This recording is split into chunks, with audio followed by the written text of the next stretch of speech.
मैं दुनिया का सबसे बदकिस्मत बच्चा हूँ। मेरे जन्म के तुरंत बाद मेरा ग्रह एक ब्लैक होल द्वारा निगल लिया जाने वाला था। आखिरी पल में मेरे माता पिता ने मुझे एक एस्केप पॉड में डाल दिया और मुझे कंपनी देने के लिए एक छोटी मछली भी दी। इसी तरह मुझे पृथ्वी पर भेज दिया गया, सैकड़ों प्रकाश वर्ष दूर। लेकिन किस्मत हमेशा मुझसे खेलती रही। मुझे एक अमीर परिवार में उतरना था और एक शानदार जीवन जीना था। इसके बजाय सुपरमैन ने मुझे किनारे कर दिया। हम एक ही समय पर पृथ्वी पर पहुंचे और उसने वह परिपूर्ण जीवन ले लिया जो मेरा होना चाहिए था। मेरा एस्केप पॉड रास्ते से भटक गया और अंततः खतरनाक अपराधियों को रखने वाली एक जेल में जा टकराया। मैंने कभी नहीं सोचा था कि एक दिन मैं वह सुपर विलेन बन जाऊंगा जिसने दुनिया को बचाया। एक कैदी ने मेरा नाम जैक रखा। बचपन से ही मैंने असाधारण बुद्धिमत्ता दिखाई। मुझे कुछ कबाड़ के टुकड़े दे दो और मैं उन्हें जल्दी से एक शानदार युद्ध वाहन में बदल सकता था। फिर मैं कैदियों को जेल से भागने की योजना बनाने में नेतृत्व करता। हालांकि हर प्रयास वार्डन द्वारा हमें पकड़कर वापस लाने के साथ समाप्त होता। जल्द ही मैं स्कूल जाने के लिए पर्याप्त बड़ा हो गया। मुझे एक अच्छा व्यक्ति बनाने की उम्मीद में वार्डन ने मुझे स्कूल भेजा। वहीं मेरी मुलाकात सुपरमैन से हुई जो उड़ सकता था। तब तक वह पहले ही सबका आदर्श बन चुका था। एक दिन उसने अपनी हीट विजन का उपयोग करके पॉपकॉर्न बनाया और तुरंत स्कूल के हर छात्र की प्रशंसा जीत ली। मैं भी सबके साथ दोस्ती करना चाहता था, इसलिए मैंने पूरी रात जागकर एक पॉपकॉर्न मशीन डिजाइन की। लेकिन यह बहुत ज्यादा शक्तिशाली थी। जैसे ही मैंने इसे चालू किया, इसने पूरे मकई के भुट्टे को आग लगा दी। छात्र चिल्लाए और घबराहट में भाग गए। अंत में सुपरमैन दौड़ कर आया और अपनी सुपर सांस का उपयोग करके आग बुझाई और आग को रोक दिया।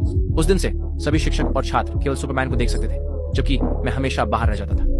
बाद में मैंने गलती से खोजा कि मैं बुरी चीजें करने में बहुत बेहतर था। चूंकि मैं कभी अच्छा आदमी नहीं बन सकता था, मैंने सोचा कि मैं सुपर विलेन बन जाऊं। तब से सुपरमैन और मैं कट्टर दुश्मन बन गए।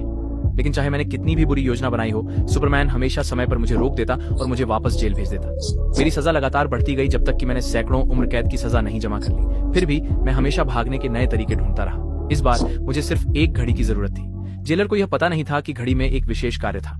उसने इसे जब्त कर लिया, लेकिन अगले ही पल यह मेरे एक प्रतिरूप में बदल गया। जब गार्ड्स ने मुझे अजीब तरह से व्यवहार करते देखा तो उन्होंने तुरंत नकली मुझे गिरफ्तार कर लिया और उसे वापस जेल में डाल दिया। इसी तरह मैं फिर से भाग निकला, क्योंकि मैं हमेशा परेशानी खड़ी करता था। सुपरमैन एक राष्ट्रीय हीरो बन गया था। शहर में हर कोई उसका प्रशंसक था और मेयर ने उसके सम्मान में एक मूर्ति भी बनवाई। लेकिन मूर्ति के अनावरण समारोह के दौरान एक और दुर्घटना हो गई। मैं फिर से प्रकट हुआ और सुपरमैन की नंबर 1 प्रशंसक रॉक्सैन का अपहरण कर लिया। वो बिल्कुल भी डरी हुई नहीं लग रही थी, क्योंकि यह पहली बार नहीं था जब मैंने उसका अपहरण किया था। वास्तव में वो पूरी तरह से इसकी आदी लग रही थी। उसे बचाने के लिए सुपरमैन फिर से आसमान में उड़ गया और जल्दी से मेरी जगह का पता लगा लिया। लेकिन इस बार वह मेरे जाल में फंस गया। मैंने 2 एक जैसे गुप्त ठिकाने बनाए थे और सुपरमैन ने गलत ठिकाना चुना। मैंने तुरंत अपने उपग्रह से मृत्यु किरण सक्रिय कर दी। तभी सुपरमैन ने वास्तव में मुझसे दया की भीख मांगी। मेरे जाल में तांबा था और तांबे ने उसकी शक्तियां छीन ली। जैसे ही आकाश में एक लेजर चमकी, सुपरमैन के खड़े होने की जगह पर तुरंत एक बड़ा विस्फोट हुआ। बस इसी तरह सुपरमैन से जो कुछ बचा था वह हड्डियों का ढेर था। मैं स्तब्ध था। मैंने दशकों तक सुपरमैन से लड़ाई की थी, बिना कभी उसे हराए। मैंने कभी नहीं सोचा था कि यह इतना आसान होगा। अब पूरा शहर मेरा था। सुपरमैन को हराने के बाद सबसे पहले मैंने अपने सभी गुर्गों को सड़कों पर ले जाकर नाच किया। लेकिन कुछ ही दिनों बाद मुझे बेहद खालीपन